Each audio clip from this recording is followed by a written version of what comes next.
Hello, everyone. Welcome to Wingcat Sports, and we are talking Lions. First time in a long time we've talked about the Lions. Just not a lot's been going on, but starting this time next week, pre-game for Lions game starts because they start July 31st. Yeah, I heard they shut down practice today because they were hitting too hard or something, getting a little too aggressive. There's been a lot of injuries that have been going on. Just today, right? From what has been said, because it is the 21st, and that's the most recent updates. We're on the 22nd, but the 21st has the most recent updates. McNeil is expected to still miss a few months into the regular season, which isn't great. 3 months is about 12 games. Depending on they're going, if they don't look at, if they're not in this thing, if they don't look like a Super Bowl team, I wouldn't bring them back to the following year. We'll see how long it really takes for McNeil to come back, but basically, from looking at it, he's not coming back to like November, which is not great. No, that's not good at all. That's a very long time. Alex Anzalone, people thought he's been holding out. Apparently, he's had a hamstring injury this whole offseason. Why he's been holding out. He is due for a contract, so I guess it kind of makes sense.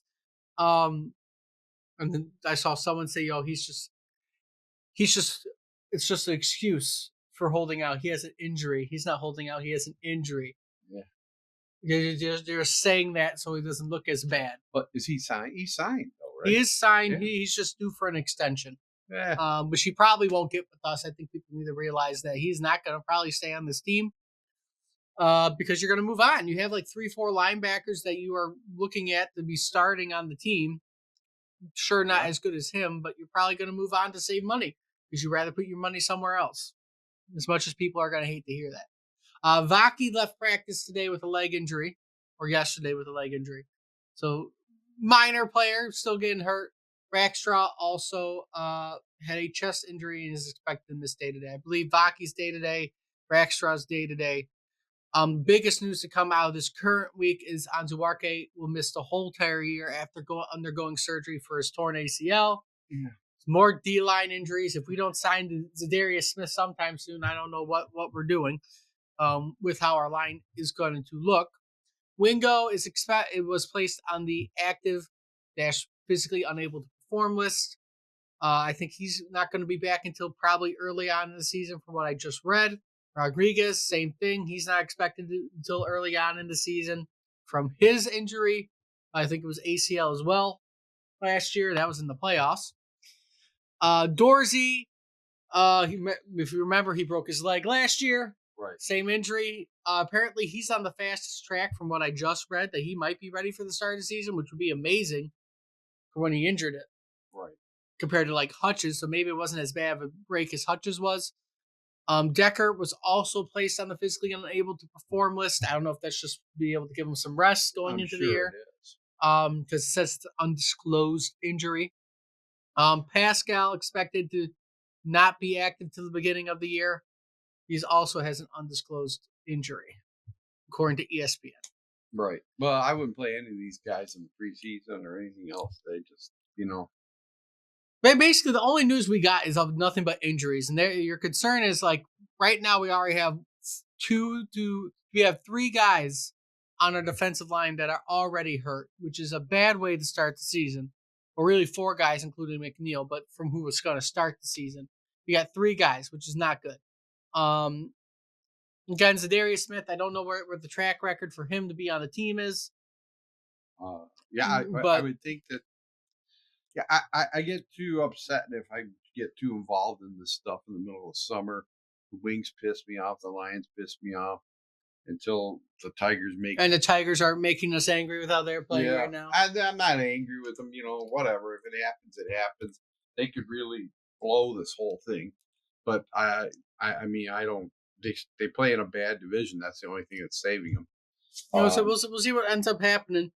The positive news of this week is Tate Ratledge actually signed his rookie deal. That's the only positive of this week. He did. That's right. He finally signed his rookie deal. Do they have him penned as guard or center? O-line is just what this says. Nice. Yeah, I think it's still deciding what to do with him in Glasgow. Well, I'm sure they'll switch on and off throughout, Right. Figure the out the how they best fit. preseason and whatnot. Figure out who's more comfortable there. It's just there's a lot of questions. They waived one of the cornerbacks they signed, Devad Wilson, with an injury statement. So we'll see how that goes. See if and then one of the running backs we signed, an undrafted free agent, we also waived. Huh? Good. And then we signed a running back who played with our backup QB and Hendon Hooker out of Tennessee. Right. Does Hooker still look like he's going to be with the team? Apparently, from what I saw in quick glances, that Campbell's pretty happy with how Hendon Hooker's been playing, but we'll see. We shall see. Maybe Teddy Bridgewater, with his suspension from his Miami high school job, will just come back and be our backup again. Yeah. How long's he out? Teddy Bridgewater. I can't believe that. It's only a few games, I think. That's so ridiculous. So silly. He's supporting his players with his own money. I guess kindness in Trump's America isn't want it. He just got caught because he told on himself asking for donations. Really? That's basically what happened. He was saying anyone who wants to help support can help support, and that's how he got caught. Oh, jeez. He don't want to fork over the bill all himself really much anymore. So, but hey, it's again, there's not much going on with the Lions rumors wise. I've looked up constantly if there's been anything going on with the Lions, and there's not. It's just very, very quiet.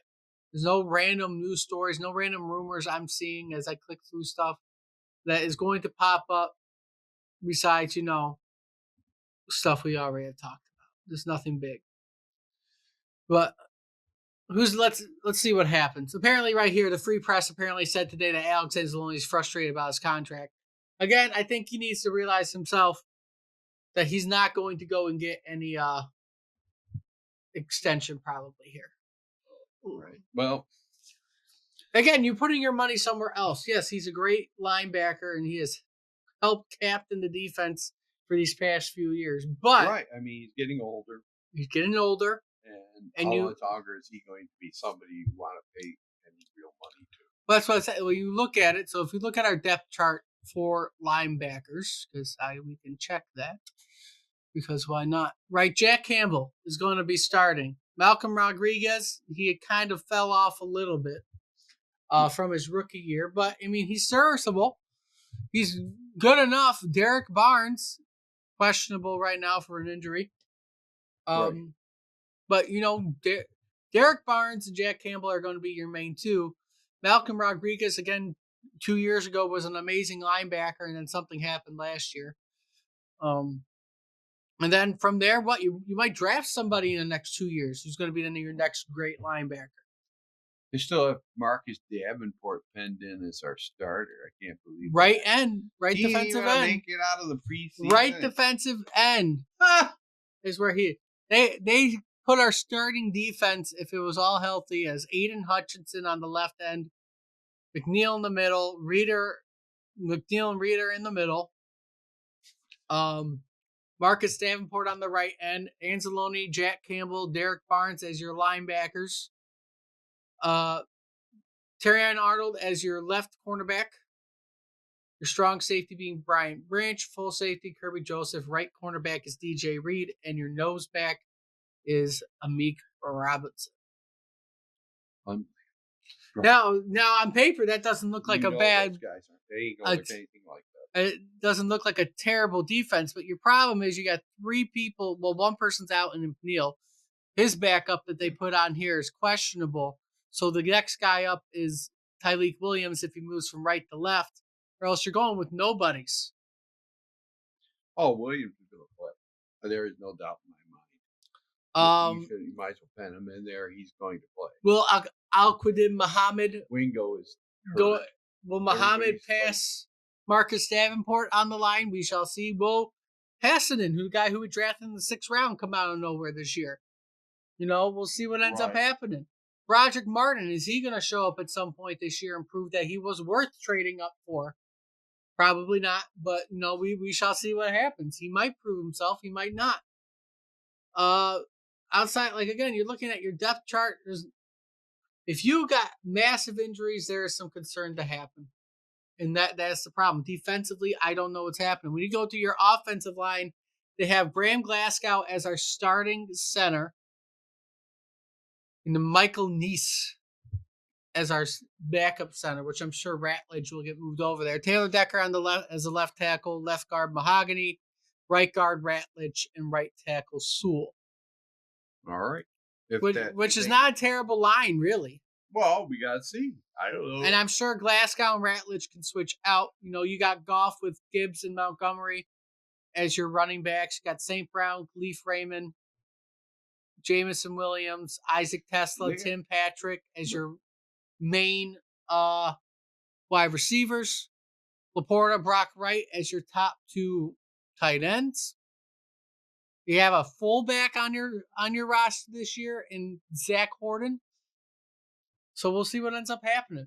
But by this time next week, there will be a pregame video out because they play a week from now, July 31st. We'll have our first pregame of what we want to see out of the first pregame of the season against the Chargers. So we will get back into Lions football on a weekly basis starting next week. Well, I guess this week because I made a video this week. Next week? Oh my God. Next week, the Lions have football. Preseason game. They gave us an extra. We're playing the Hall of Fame game this year on a Wednesday night. I hope they don't play any. They feel the need to play all the starters or something. It's a Wednesday night. They probably won't. They might play him for a series. Other than Hooker. Kyle Allen. Okay. They'll be playing the whole game. Kyle Allen, Hendon Hooker will probably play the majority of that game. I would think so. But we'll see what ends up happening. But again, not much is going on with the line. Again, it's just injury updates and preview of the preseason, basically, is what we're getting at. But again, we're there. We've made it to Lions preseason. Yay! We'll end it here. If you'd like to see, like, comment, subscribe, share the video around. Let me know what you think about the Lions and what they need to do throughout this preseason to prove that they are just as good as a team as they were last year. Until next time, we'll see everybody soon.